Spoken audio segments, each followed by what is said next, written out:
Today we're continuing with limits, and the focus today is going to be on limits in connection with piecewise functions. So what happens with a piecewise function is what the graph looks like depends on, well, what x value interval are you in. So for our opening example here, this is our piecewise function.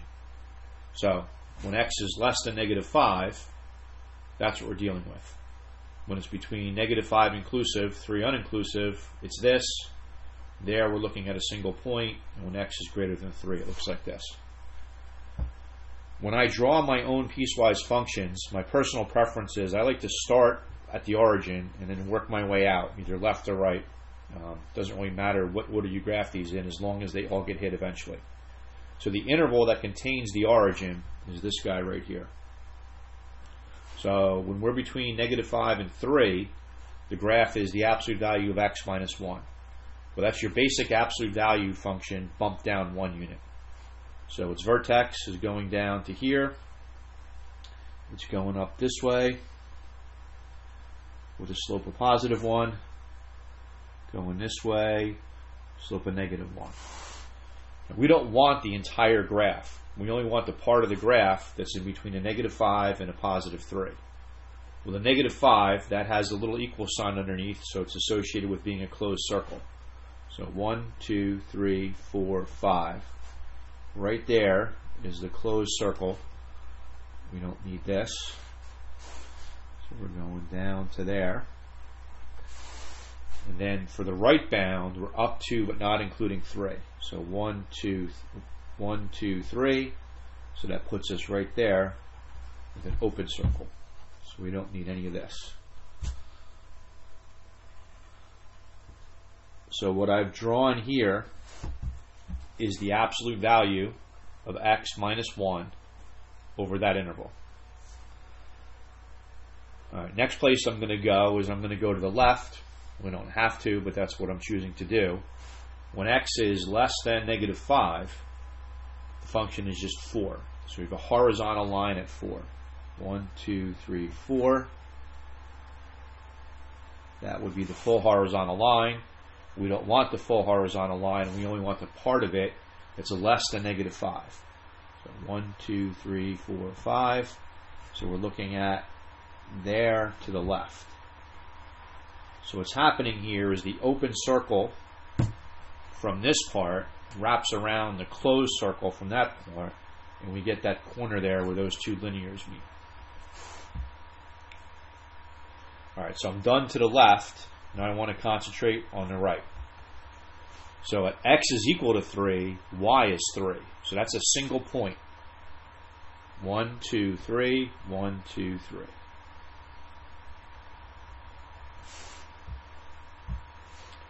That takes care of that one.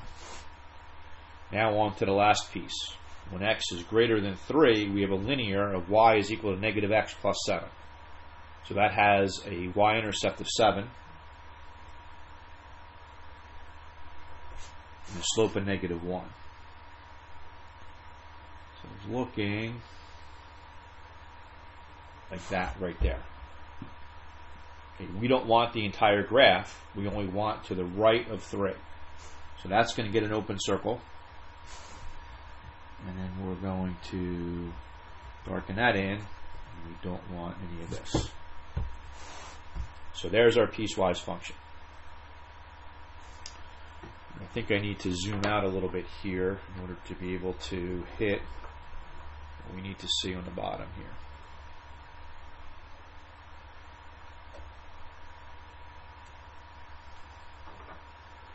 All right, one of the things we talked about in the prior lessons, you can examine limits anywhere you want.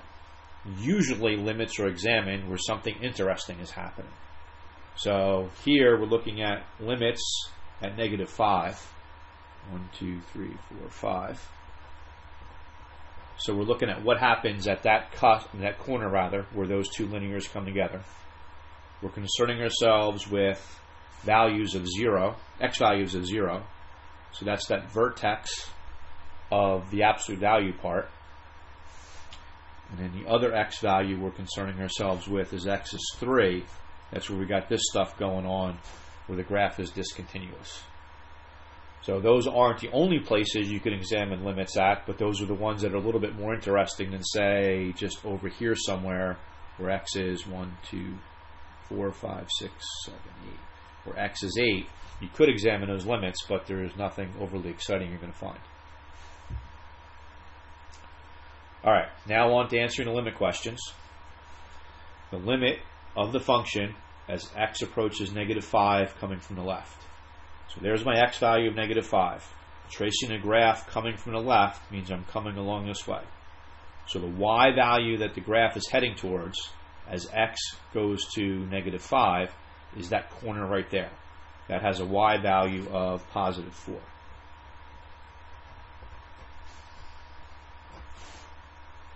Okay, tracing towards -5 coming from the right is going this way. The graph is heading to that same corner, which has a y value of 4. The left-handed limit equals the right-handed limit, therefore the limit at that value exists, it's 4. Now the value of the function doesn't necessarily have anything to do, pointing to the wrong thing here, the value of the function doesn't necessarily have anything to do with the limit, and vice versa. So in this particular case, what is y when x is equal to -5? Well, it is a +4. Those numbers happen to agree with that, but they don't necessarily have to. Now, we didn't necessarily have to use the graph to answer that particular thing. We could have went back to the original problem. When you want to identify what the y value is for some particular x value, in order to guarantee the correct answer, you have to make sure you plug it in the correct interval. So -5 fits in this interval right here. So if we were to do this analytically, we plug in a -5 there. The absolute value of -5 is 5. 5 minus 1 gives us the 4. So for this particular answer right here, we could have done it analytically by going back to the original set of functions or graphically looking at the graph that we produced. All right, next set of problems here. Those are all concerning with what happens as x approaches 0. So as x approaches 0 coming from the left, means we're tracing this way. We're heading towards that vertex of the absolute value, which has a y value of -1. As we trace towards 0 coming from the right, we're heading to that same vertex, which has a y value of -1. The left-handed limit equals the right-handed limit, therefore the limit at that value is that number. And if we plug in 0 for x, looking at the graph, we get -1.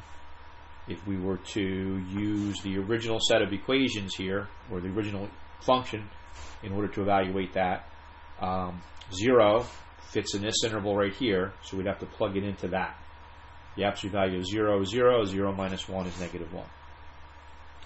All right, emphasizing again, the value of the function doesn't necessarily have a connection to these limits. It happened to be so for this set and this set, but not always, such as what's going to happen here.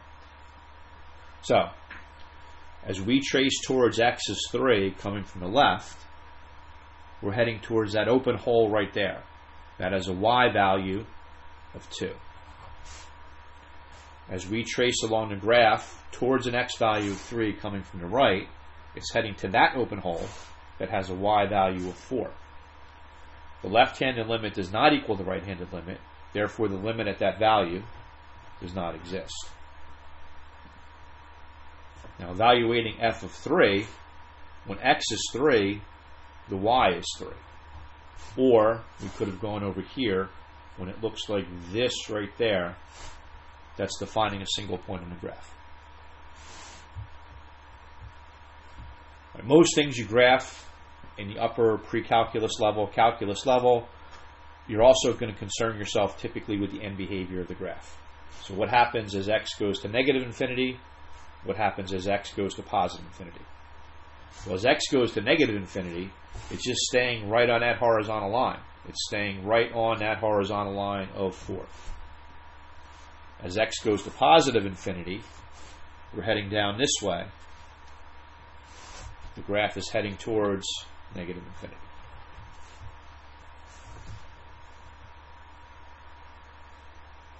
All right, that wraps up the first example.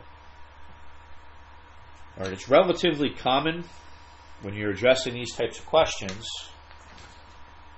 that you already get a graph. So we're going to do a second set of problems here where a graph is already provided for us. So we have a spot here where we're discontinuous. We have a location here where we're discontinuous. So it's usually pretty safe to say you're going to be looking at limits here and looking at limits there. That's where the most interesting stuff is happening. But it doesn't necessarily have to be those. For example, the first set of questions they're asking us has to do with an x value of -2. Now, at -2, it appears as though this little parabola-looking piece has its maximum, but there's nothing overly interesting in terms of any breaks in a graph. But still fair game to answer the limit questions. So as x approaches -2 coming from the left, the graph is heading towards that y value of +1. As x approaches -2 coming from the right, it's heading to that same y value, which appears to be the vertex of that parabola piece.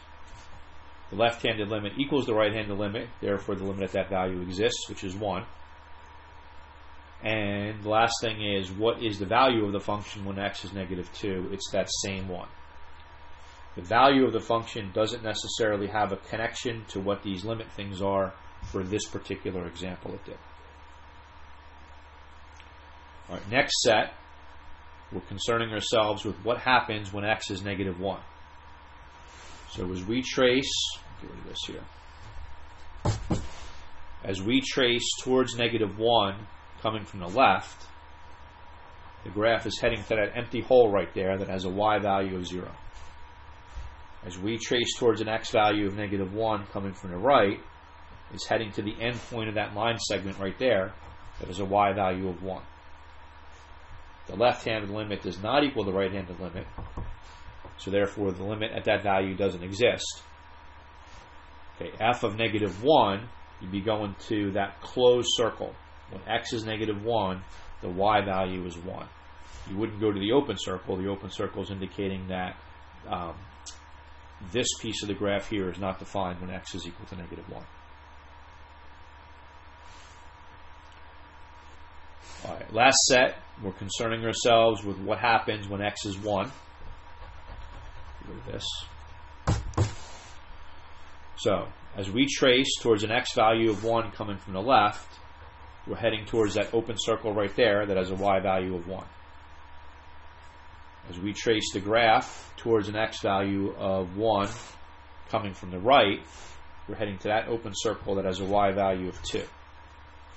The left-handed limit does not equal the right-handed limit, therefore the limit at that value doesn't exist. Okay, what is the value of the function when f is 1? We'd have to go to this point down here.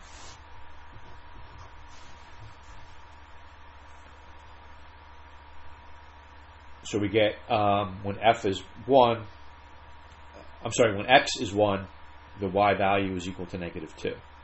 This is a good one to emphasize, that the value of the function doesn't necessarily have any connection to those limit questions.